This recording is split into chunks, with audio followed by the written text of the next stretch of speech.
Loud thunder, heavy rain, thin line between joy and pain. It's a long, strange trip, it's all insane. You ain't never gonna be the same. Living life through the night, thin line of the lightning strike. It's sometimes the only light.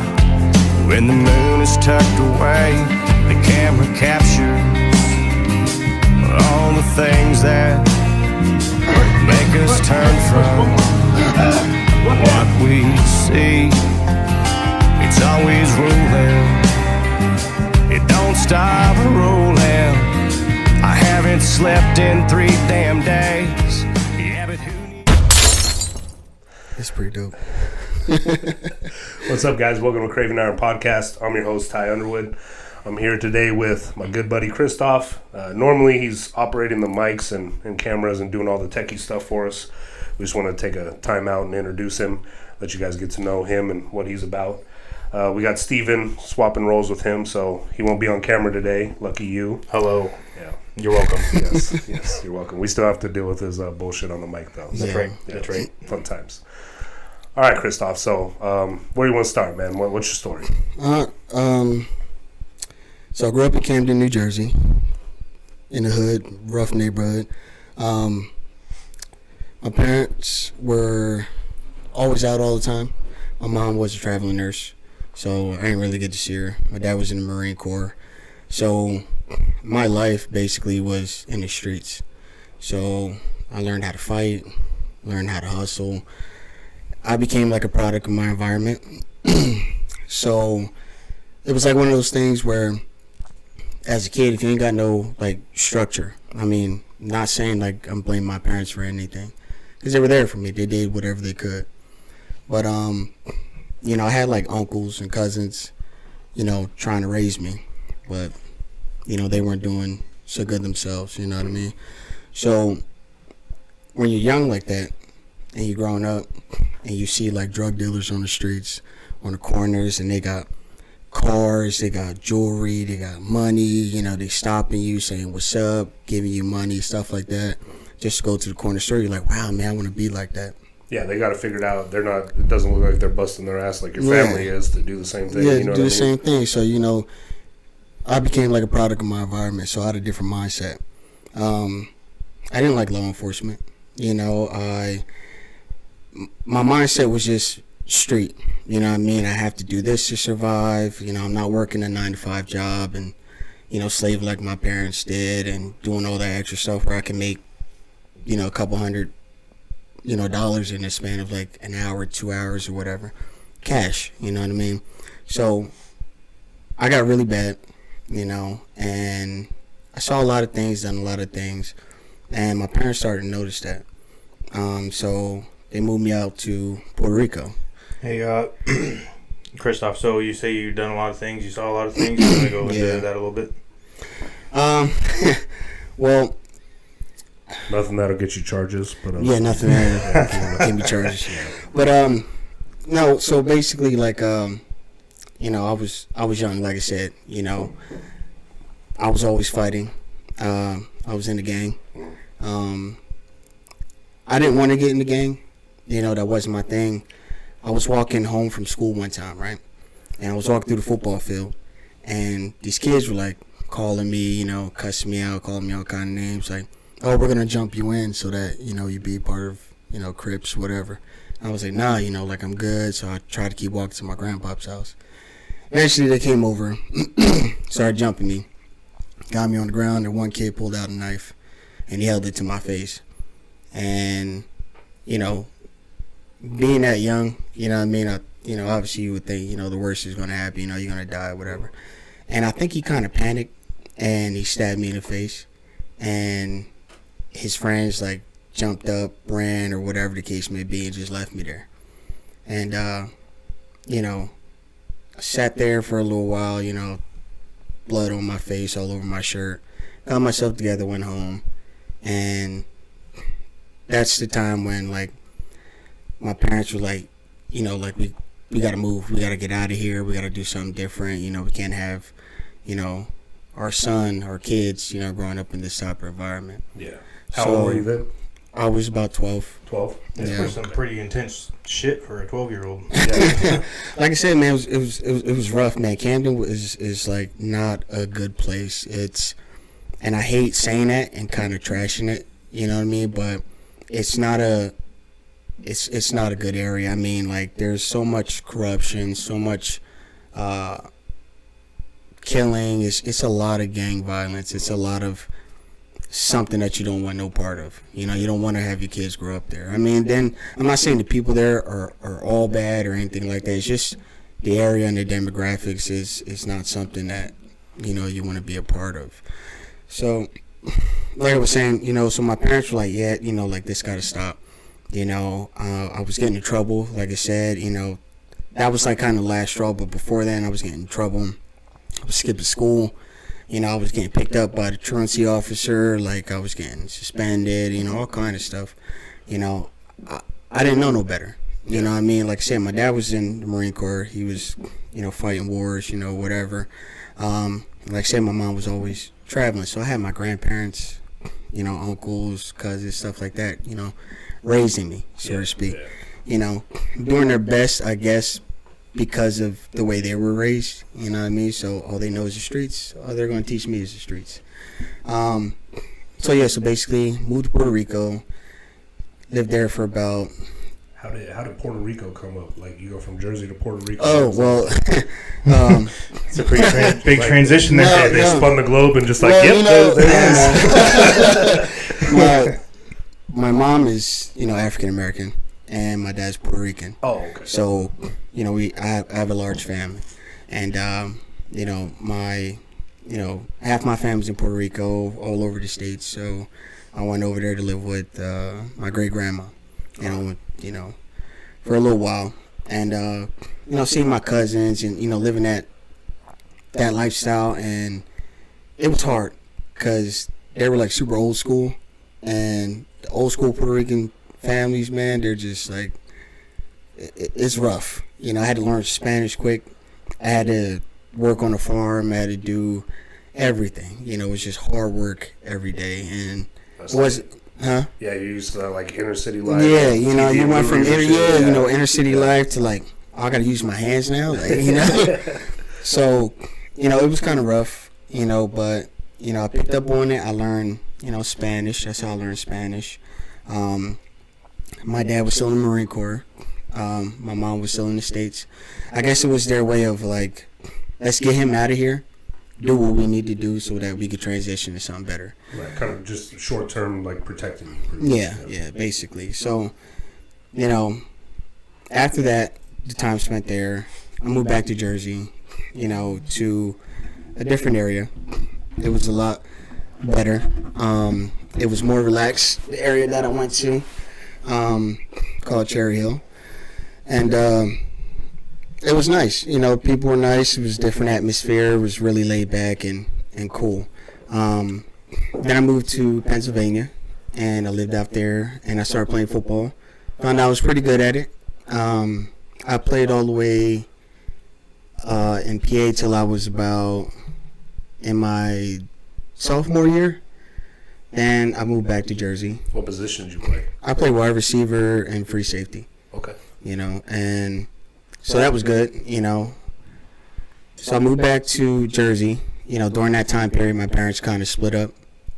So I moved back with my dad, and I continued playing ball in Vineland. And I did really well there. You know, I stayed out of trouble. You know, got scholarships. So then I went to college. Obviously played ball. I played there for a little bit. And then I dropped out. I dropped out of college because, you know, my dad wasn't doing so well. So he was running a business, construction business at the time after he got out of the Marines. And I just wanted to help him out. So I got out. And probably wasn't the best decision I made. You know, but again, it's my dad, so you know how that is. Yeah. As soon as I got out of college, fell back into the street life, you know, hanging around the wrong people. Got arrested, then kept getting arrested. How old were you now after you got out of college? About 20. 20. So it's been some time, and it's just hard to avoid that, or the street life. I don't think it was like, it was kind of like hard to avoid it. It was more so like, I got out of football and I'm like, yeah, you know, I was like NFL bound. That was my mindset. And, you know, I had to make a decision, you know, to help my dad out. And I guess, I don't want to say I fell into like a state of depression, but, you know, I was like, all right, well, what am I going to do? What's the goal now? What's the goal now? Yeah. You know, and then some of the old homies hit me up, was like, hey, you know, whatever. And I was like, no at first. And then I was just sitting in the house doing construction, you know, going to construction sites with my dad, helping him or whatever. And I just got caught up again. I get that. There's a gravity to it. You know what I mean? Because it's kind of that way when I go back home and visit my family and everything. Like, like I talked about or whatever before. But it kind of like that's home. You know what I mean? Yeah, it's home. That's what you used to. Yeah. You know, there's something relaxing about it, which is weird because you should not be relaxed. In an you should not like be that. relaxed. Yeah. Yeah, I get that. So, you know, like I said, I got arrested, kept getting arrested. I thought my mindset had changed because I was more, you know, about sports, playing football, staying in shape, whatever. And I thought my mindset had changed, but like you said, you know, you kind of get around familiar things, you get sucked back into it. And, you know, basically that's what happened to me. And I caught a real serious charge, and I was looking at some serious time. And I had, like, I guess you could say, like a coming to Jesus. And, you know, on top of that, I met this girl. And, well, you know how that is, you know. You know, so you try to live for her and do things. And, you know, I'm going to change my life, you know, sort of thing. So I wound up doing that. Changed my life a little bit. Kept working, you know. And I'm about, at that time, I was about 23, I want to say. And during that time also, I got married. To the girl? To the girl. Okay. Oh, Yeah. Sweetsies. Yeah. So anyways, yeah, I got married. Had my daughter first, and we stayed married for about 3 years. It didn't last long, mostly because during that time I was like I said, I was facing some time. Yeah. So she was kind of like the saving grace. You know what I mean? Like, oh, you know, like she was church girl, and you know, like I said, you know, had like a little coming to Jesus. You know what I mean? So that marriage folded, and like I said, growing up, I had this mindset against law enforcement, and given the things that you say, you know, I was always on the opposite side of the law. Right. You know what I mean? Getting arrested, getting in trouble. I just had a bad taste about police, and I got to a point in my life, like after I had my daughter, like I got to figure out where my mind is and why do I keep making the same mistakes or whatever the case may be. So about, I want to say 2014, I started applying for, you know, entry-level law enforcement, whether it was PD, corrections, sheriffs, whatever, you know, just to kind of get my mind like, why do I not like law enforcement? You know, is it because the media? Is it because the area that I was living in, everybody had that mindset, cops are bad, cops are this, cops are racist, whatever the case may be. And like I said, I grew up with that mindset. And it took, growing up like that, it changes you, and you can't be yourself. Like, you can't grow up in a way that you develop into who you are without somebody telling you, like, hey, this is how life is for you because of this, that, and the third. And I'm not a follower, you know, but that's what I kept doing, and I kept getting in trouble. So I wanted to change my life. It kind of like takes the innocence away. You know what I mean? Instead of you figuring it out, you're being told like, hey, this is it. Yeah. You know what I mean? This is your life. You know, you're not going to live past 20. You know, and sounds like you were trying to search for your like purpose. Yeah, I guess you could say that. You know, and like I said, you know, it was just one of those things where, you know, I had to search within myself to move forward. You know, because I was fighting a lot of like things with like depression, and I had a lot of traumatic experiences. I already shared with you one of them. That's scratching the surface. Yeah. You know what I mean? From the many things that I've been through.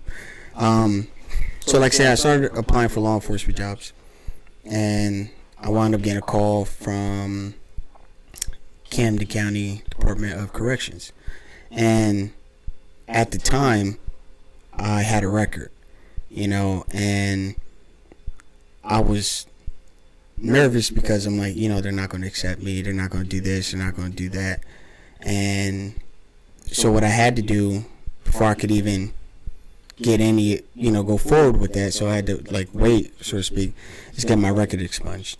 And during that time, I had maybe a 5 or 7 year, arrest history. You know what I mean? So, I had to contact a lawyer, get my record expunged, sealed. I had to go to the different departments I was arrested at, which was all over the place. You know what I mean? And, get all that paperwork, send it off to the lawyer, and hope to God that the judgment passes or whatever, Right. And at one point, when I did get arrested, I was on probation, so I was worried about that, you know what I mean? And that was rough. Probation is not cool at all, you know what I mean? Having to show up and take a drug test or make sure you have, employment status, make sure you have no contact with police. So I'm thinking all kind of things in my head. But anyways, the expungement sealment went through, so I got my record expunged clean. And so I started applying for law enforcement. Obviously, I was getting shot down, and I didn't understand why. But during that time, it was because it was so early in the expungement process, I guess, from what it was explained to me, that I didn't have to put on the application yeah, I've been arrested. But then for me, and the way that I felt, I guess it was integrity at the time. I didn't want to lie. Mm-hmm. So I would tell them, yes, I got arrested for this, whatever, fine, whatever. And I was getting shot down. So I was like, all right, I'll try something else. Have this itch that I wanted to help people. So I was like, okay, I'll go to school to become an EMT. So that's what I did. And I became an EMT. And that was good. I mean, it was rough, obviously, because I, like an idiot, went back to the same neighborhood that I used to live to be an EMT. And, I did that for a few years and, let some time pass with my expungement, whatever the case may be. And like I said, I started applying again, applied for the same place, and they gave me a call, started putting me through the process, and I got the job. So, I worked for the Department of Corrections, and, it was good. I mean, it was something I'd never experienced before, obviously. Changed my whole mindset about law enforcement. At the end of the day, they're just people too. Yeah. Even working at the prison now, you notice that, here we are doing this podcast, we're just, regular people at the end of the day. And, it, like I said, it changed me. It made me a better person, made me have more integrity, made me want to be, if not perfect, at least the best, as much as possible. So when did your mindset start to change, right? How long was your academy for Jersey? It was, I want to say 4 months. Yeah. It was 4 months, and that's pretty long compared to what we did. Yeah, So it was 4 months, and when I came in, everybody was sitting down. We had a shout down day or shout day or whatever, where you stand in formation, and you basically get screamed at, for however long. Okay. They'll sit there in your formation, you're in a suit and a tie, and they're just screaming at you, spitting in your face. They just call it a shout day? It's like shout day. You literally show up, and you're like, oh man, it's great, first day of school, yay.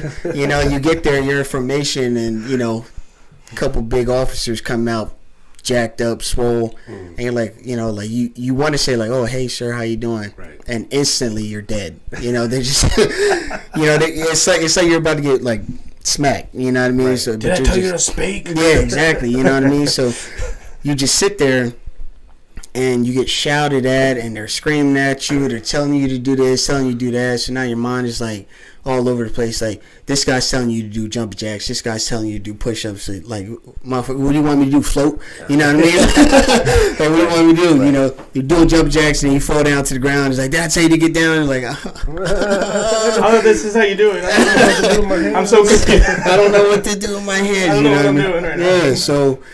Yeah, so yeah, you know, and I was like, man, I don't know if I could do this. Right. And then so eventually that passed. You know, you get into the classroom, you sit down, everybody starts introducing themselves, and so you know, everybody goes around introducing themselves. You know, I come from this, my name is this, and my name is that.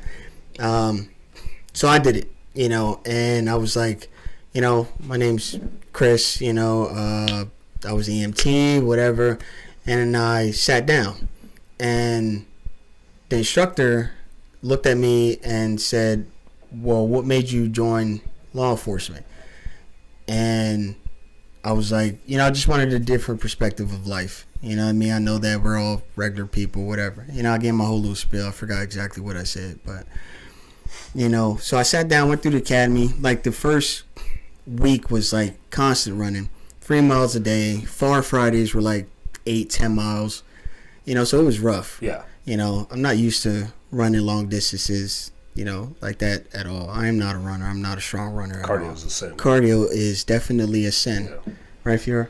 No? Okay. Oh, yeah. All right, anyways. My cardio's on point right now. Oh, liar. Liar. So, I run you. I don't, yeah. So, Kristoff. So, yeah, so we ran every day. Train, you had, like, literally 6 minutes to take a shower, and drive 10 minutes to go back to the academy building, be in formation, and, you know, get ready to, you know, get the briefing, and then sit in the classroom for however long. They did class leaders, they did squad leaders, and they did an assistant class leader. And you know, I wasn't aiming for nothing. I didn't want nothing. I was just happy that I got inside law enforcement academy. You know, I didn't care. I didn't care about nothing. I was like, you know, I'm in the law enforcement academy. You know, I'm, you know, going to make money. You know, I'm going to, you know, make this my career. I was not thinking about no position of being a leader or anything. And my Lieutenant Collins, she was like, you know, we're going to pick a class leader by the end of the week, assistant class leader, you know, squad leaders, whatever. I didn't care. You know what I mean? Like, I was just like, you know, I don't want any position. I just want to graduate and get out. So the week goes by. We were doing, like, testing. We had to do a mile and a half, you know, all kind of stuff. And we came up and, you know, we ran class, and she was like, all right, your new class leader is Cadet Cordero. And I was like, what? Like, she's serious right now? Like, you know. Shit. Yeah, basically, like, you know, ma'am, I have a record, you know, no. You know, I don't like people, you know what I mean? But, you know, so throughout that whole 4 months, I was class leader. So I had a lot of responsibilities. If one person messed up, I paid for it. If one person was late, I paid for it. And I think during those hard times in the academy, it kind of made me more accountable for myself and for the people that, you know, I was in charge of. And then throughout my career, the same thing. Yeah, absolutely. You know, you take on that leadership role. I take on that leadership role. Yeah. And I like being a leader, you know, and I learned that from going through the academy. So eventually, you know, those 4 months went by. I graduated. I got the award for professionalism and the Warden's Award. And there was a guy in there that got like an athletic award. You know, they gave out different awards and stuff. So, Okay. you know, it was a huge accomplishment for me. I still have my plaque, you know what I mean? I still look back and, you know, reminisce, whatever the case may be. I'm still in contact with some of those officers that I work with. Yeah. So that was a huge change in my life. So I worked that, you know, position, you know, for, I want to say, I don't know, 2.5, 3 years. And, you know, at one point, I was working the unit, and I got into a fight with an inmate. And to give you the whole story, there was this gang member.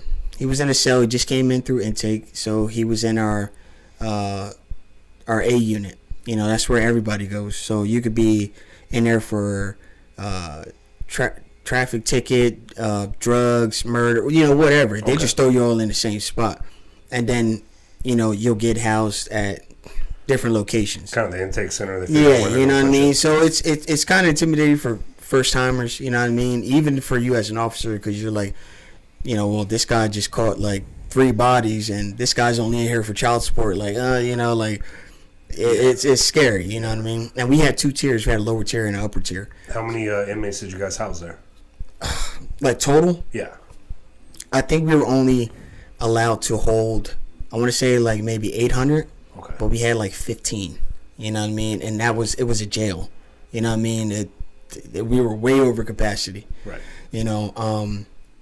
Which is like most jails. Yeah, which is like, yeah. I mean, well, not nowadays since COVID, you know what I mean? They're kicking everybody out, because they're good people. So, so the nursing, nurse call, whatever, they would come around, do pill call, whatever. And this guy was like, I don't know if he was coming down off something or whatever. I don't know. He was banging on the door, and I was like, hey, bro, like, you need to chill, calm down. He was like, okay, CO, my bad, I'm sorry. So I thought everything was good. The nurse came around, and she was like, I have to open this door to give him his pills or whatever, because we didn't have the traps. And we had cells, right? But we didn't have the traps. Only our... that seems smart. Yeah. Only our administrative segregation, the whole... Right. Only that had, like, the traps or whatever. Yeah, your shoe. Yeah. So, I opened up the cell door, and he went after the nurse. So I kind of pushed him back and went to go shut the door, but her cart was kind of blocking the door, so I had to push the cart away. And the guy grabbed me, pulled me in the cell. We started fighting. Scratched my eyes. I had like I think they called it a corneal abrasion or something. It was just like a cut on my eye. Scratched my face all up. And, that was at the end of it. But so we tussled for a little while. He had a bunkmate in there. He got up. I wasn't sure if he was trying to run or jump into the fight. Mm-hmm. I don't know. I just turned around and punched him. It was just a lucky punch. Dropped him. Better safe than sorry. Better safe than sorry. My bad, your fault. Yeah, you know what I mean? He was all right. I mean, but, like, it was one of those things, like, fight or flight. Like, right. I thought I was going to die, however you want to call it. So we were fighting, and I got him on the ground finally, and I went to go pick him up, and he pulled me down, and I guess that force or whatever kind of fractured my back, and it was like it was like numb, you know what I mean? Like I felt it, but my adrenaline was so high, so I didn't feel the pain right away. Yeah, you're not going. So or like because we did like different codes, so it was like code blue was adult emergency, code red fire, code brown. It was a yeah, we know what code brown is. Shut up, man. It was like a officer assault or inmate on inmate, whatever. And they got there, and I was good. Once my adrenaline calmed down, that's where I felt the pain, and I had to go to the hospital. They did X-rays, said you had a fractured vertebrae, and all this other stuff. So I kind of obviously had to take time off work. I took about 4 months off at first to see if I would get the feeling back, the just the functionality, heal, in general, because I couldn't. My left side was like done, you know what I mean, and going to the doctors, and they were like, hey, you might have to stop law enforcement, you can't play sports, you can't do this, you can't do that, and that felt heavy on me, and because I was like, I just started changing my life, and things started looking up, and I thought things were going good for me, and then that happened, so kind of fell to a state of depression, and the doctor was like, okay, well, we could try one thing, we could try surgery, but it's going to take this long, and it's 50-50, basically, like, we might paralyze you some more, or you might be able to walk a little Could bit. be good, could be bad. Could be I don't good. know. I don't know. Let's just roll I'll the cut dice. you open and tinker in there. We'll see Yeah, what you know what I happens. mean. Yeah. So We'll wing it. we'll wing it. You know, Play by so ear. eventually I did get the surgery, and that took like, as far as the recovery, it took a while. But during that time, like I said, like my first marriage was trash. You know, Dissolving. just dissolving. Yeah. Yes. So I like I said, I fell into a state of depression. I was on medication, and that was helping. You know, I was on. So medication for the depression or the back pain? No, the back pain. Okay. Yeah, not depression. No. No, I'm picking up what you're But saying. thank you for asking. Yeah, Yeah, I appreciate the I'm clarification. not crazy. Yeah. Clarifying for the Yeah. people listening. Maybe I just, got maybe you. just click some stuff over there. Yeah, no, Hey, I'm not that Hey, crazy. Kristoff, can you drop your mic so it's not blocking your face? Oh, yes. Thank you. Is that better? Yeah, that's a lot better. Okay. That is the opposite, but we're good. Yeah, we're good. That's communication. So, so, you know, like I said, I fell into a state of depression, and I was on medication for back pain, and it was heavy, you know, and that didn't help much. So, you know, I just started getting caught up in my own mind, like, okay, well, this is it for me. I got to find something else. I got to do this. I got to do that.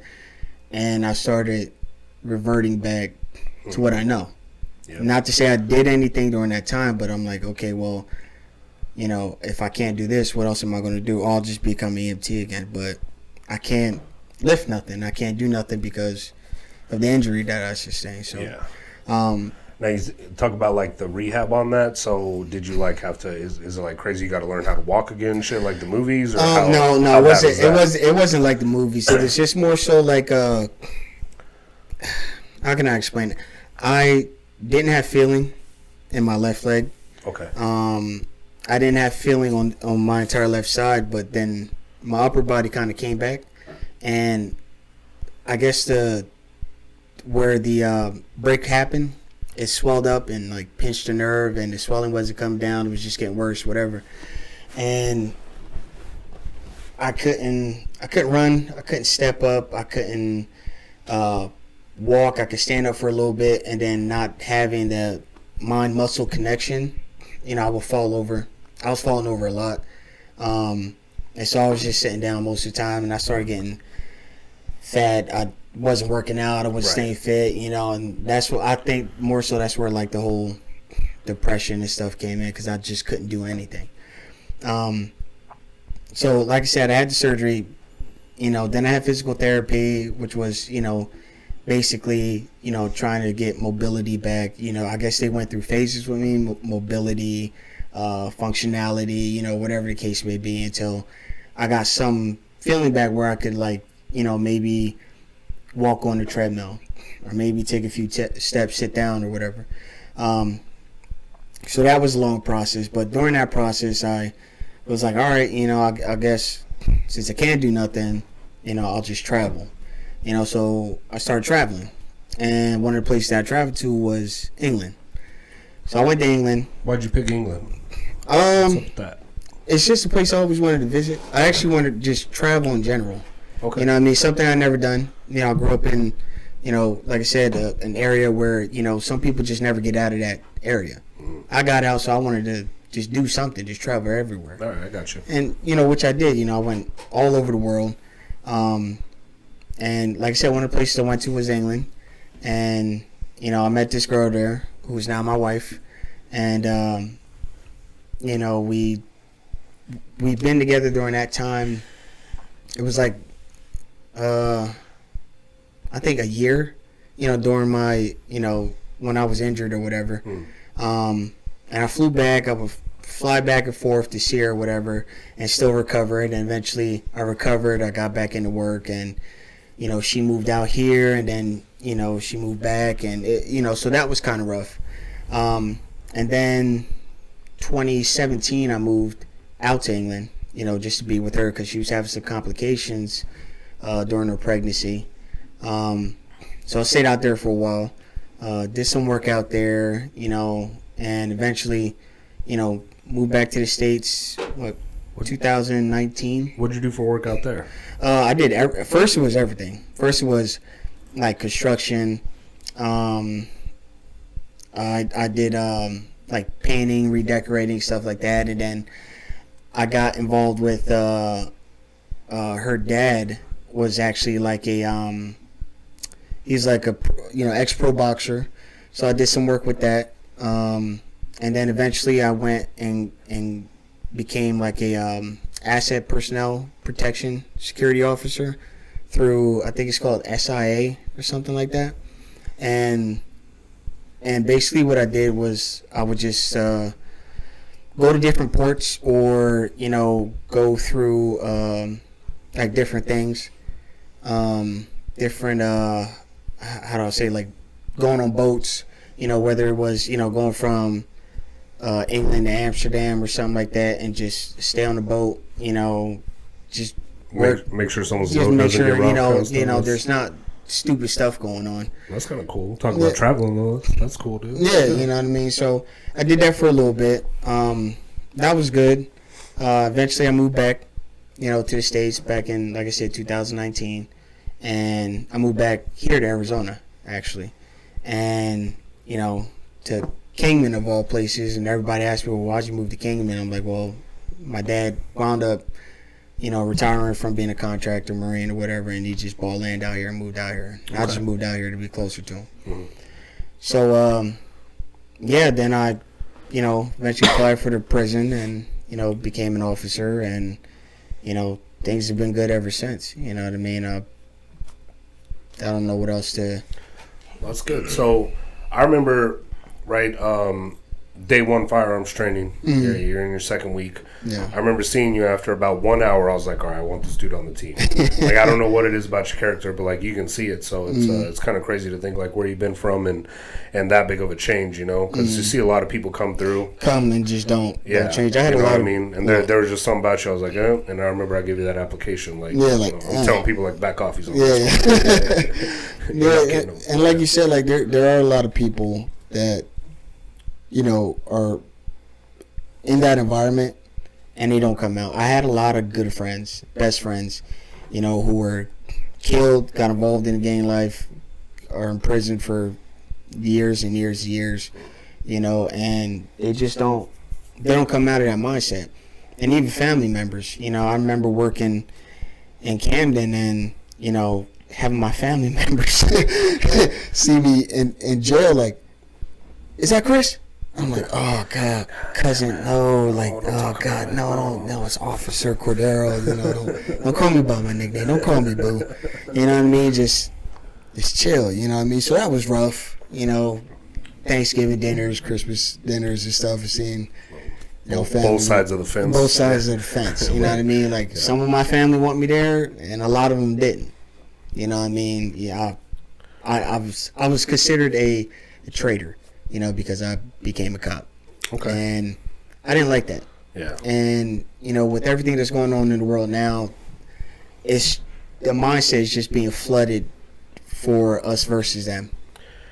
Yeah. Yeah, they paint that picture. The media is pretty good at that. Pretty solid at that. And it's not always the case.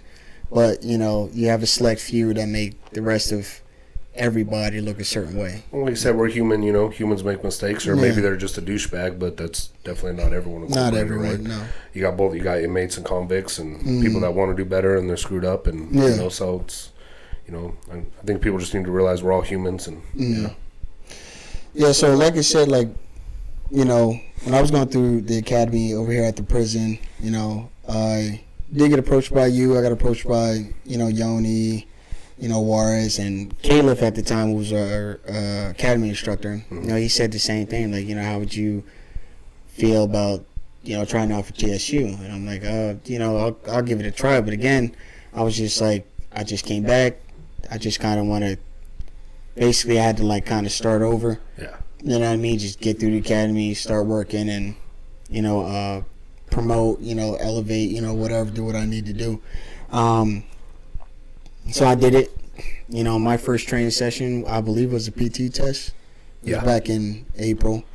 That was rough. Almost a year already, dude. Yeah. So that was rough, and I like it. I like challenges. I like it when it's, hard, when it's competitive. You know what I mean? When it's just, rough, you're in the suck, but you're around people that have the same mindset, and you guys are all pushing towards one goal.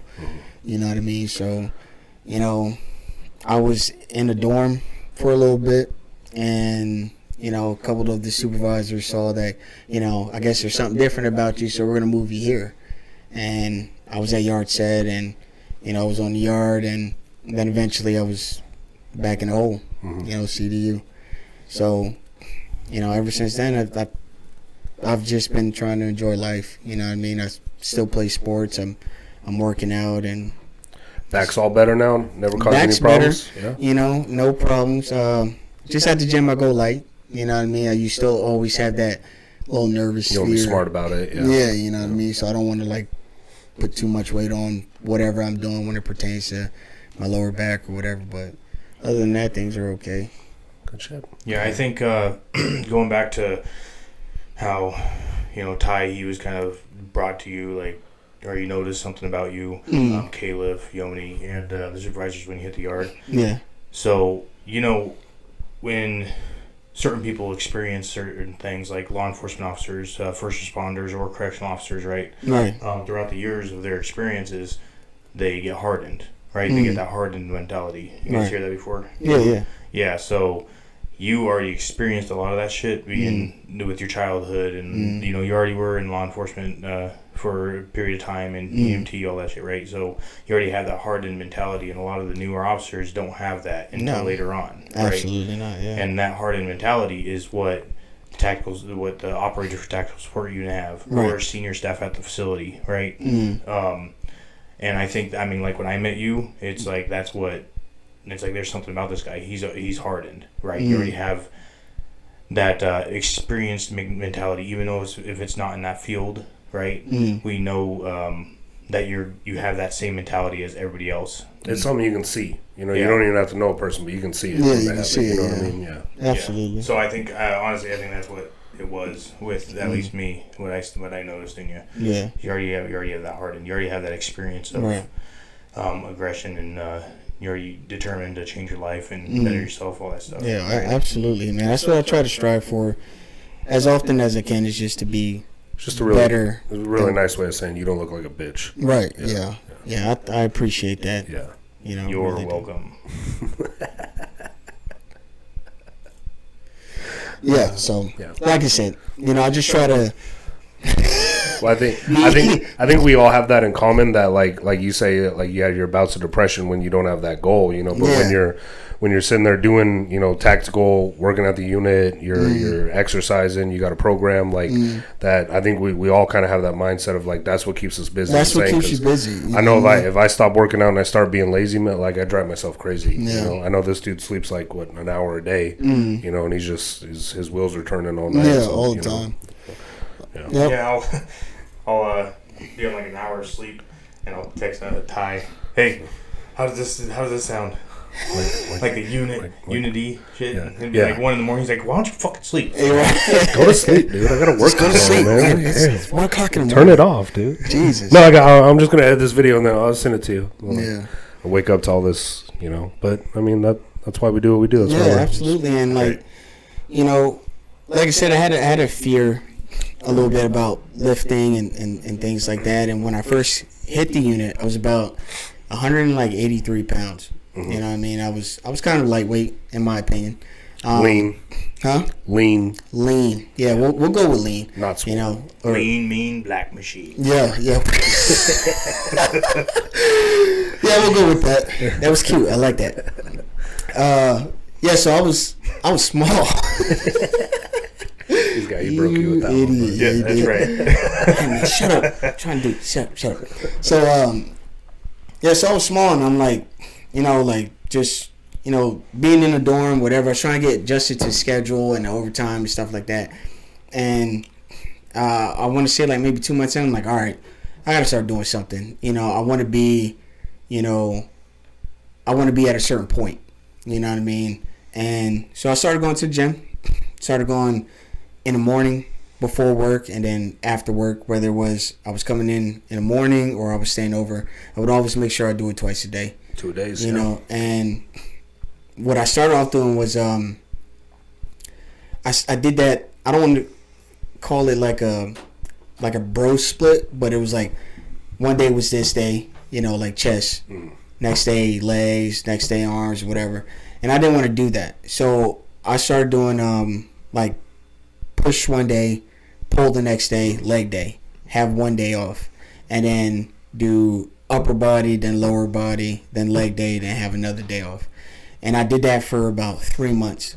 I wasn't taking anything. All I took was protein, creatine, you know, omega-3s, you know, sports vitamins, like whatever. And I was just lifting heavy. And I just kept at it, you know, and I was very regimental. I didn't care if I had an hour of sleep. I didn't care if I had 30 minutes of sleep. Right. I would be at the gym. You set a goal, you're gonna. Yeah, I'm gonna do it. So I could be benching at the gym and falling asleep. You know, I don't care. You know, I was gonna get those 2 workouts in, and I started doing that, but I wasn't lifting as heavy as I wanted to. You know, I was lifting by myself, so you can't push yourself. You know what I mean? As much as you want to. Like if you want to, you know, squat a lot, you know, you want somebody that you could trust. Yeah, it can't be max. Yeah, you know, and I was kind of new to the area, so I didn't know anybody, and I don't want to say a people person, but, you know, I'm not going to be like, hey, dude, can you spot me? And then he, like, you know, see some chick walk by, and, you know, now the week's... now you're dead. Yeah, now I'm fucking dead, yeah. So I would just keep working out, and I wanted to, you know, get bigger, you know, so I was talking to the supervisor. He was, like, kind of small. You know what I mean? I think his name was Steven. Yeah, scrawny dude. Yeah, scrawny guy. Yeah, scrawny Steven Fiore or something like that. Yeah, scrawny looking guy. Yeah, I think I remember him. Yeah, so, you know, I approached him and, you know, he, you know, I was just saying, like, you know, at one point in your life, you know, when are you going to try to get big? Yeah. And, you know, he kind of just looked at me and, you know, kind of blew me off and just walked down the run like he was still swole. Yeah. You know what I mean? I just didn't get it. He's got that Conor McGregor. Yeah, you know, like just, you know, just, pounds, yeah, you know, thinking that he's just big and he's not. Yeah. So, anyways, I kept doing my research. Eventually, some time went by. In like 2 weeks, he just got super big. So I was like, okay, now I got to go talk to this guy, see what kind of regimen he had. What secret is that? Yeah. Yeah, what secret is that? What kind of protein is that? What kind of, protein. Protein or whatever you want to call it. Some type of protein. Yeah. Yeah, so I approached him. I started talking to him about lifting and, you know, what type of regimen he was on, what type of, you know, if he was on any supplements or whatever the case may be. And he gave me a rundown of some really good information. And I took that and I ran with it. And, you know, one of my life goals, I know it's probably not something big, was that I wanted to bench like 315. And I would, you know, was asking him like what I need to do, you know, and how can I incorporate the knowledge that he has and the knowledge that I have into a workout that's going to get me to that goal. And what I started doing was I started incline benching a lot. You know, obviously with the dumbbells, I didn't touch the barbell. I just did incline till I got all the way up to 100s. And once I was able to do those, like, I don't know, maybe like 5 times, I would do like, you know, 5 reps, 5 sets, or whatever the case may be. So for people who are listening that don't know, he's going with dumbbells instead of the barbell so he could drop them. Yeah. Because he doesn't have a spotter. Yeah, because I don't have a spotter. Yeah, so, you know, it's safer. You know, and actually I think if you want to get your bench up, or, you know, whether it's incline or just benching in general, I think dumbbells are the best way to go starting off. It helps you stabilize, you know. Those will stabilize you muscles, know what I mean? Like that's so important. So I started doing that. And eventually I was like, okay, well, I'm doing 100. So, you know, after 3-4 months of that, I was like, all right, let me just go on the flat bench. And I was like, all right, I just want to see what my strength is. So I just put on 225, and I was just putting it up like nothing. I was like, okay, cool. And so I progressed from there. But what I did was to get to my goal, you know, I would just, you know, for like 2 weeks, I would like, okay, if I get to 250, I'm just going to do that, you know, for so many reps, 5 sets. And I did that. Then the last day, I would like throw on like a 35. So it's like, what, like 295 or something like that? right? Small guy. So I would get there, 295. Once I did that, I was like, okay, cool. But I was too afraid to put on that plate. And so one day, I was actually, an inmate was talking to me about, how his dad was like working out, and he's an older man. He's like in the 70s. He was like putting up 280 at his age. Yeah, you know what I mean? He was like, yeah, man, I'm so, I can't wait to get out of here, whatever, And that's what he told me. And I'm like, like damn, like this old man's putting up 280. You know what I mean? Like, he's not that far from me. You got 15 pounds. I just thought about that all day, and I was like, all right, I'm just gonna go straight to the gym. I'm gonna just warm up. I put on 225, 250, 295, and then I put on the plate, and I had this guy spot me, and he was like, I didn't touch it, but I wasn't sure. So what was it, like maybe 2 or 3 weeks after that, all three of us went out, to go to the gym. We worked out for a little while. We did arms and all that other stuff. We did every muscle group just for clusterfuck. Kind of. Well, it was mainly for video purposes. Yeah. So, content.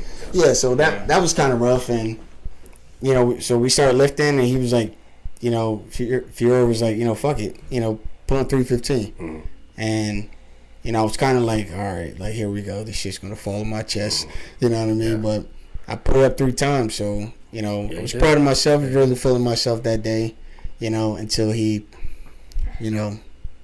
put up 405, and my max was like his warm up. Yeah. Don't touch it. Don't touch it. Don't touch it. But so now I'm just trying to maintain. You know what I mean? So I just try to work on that.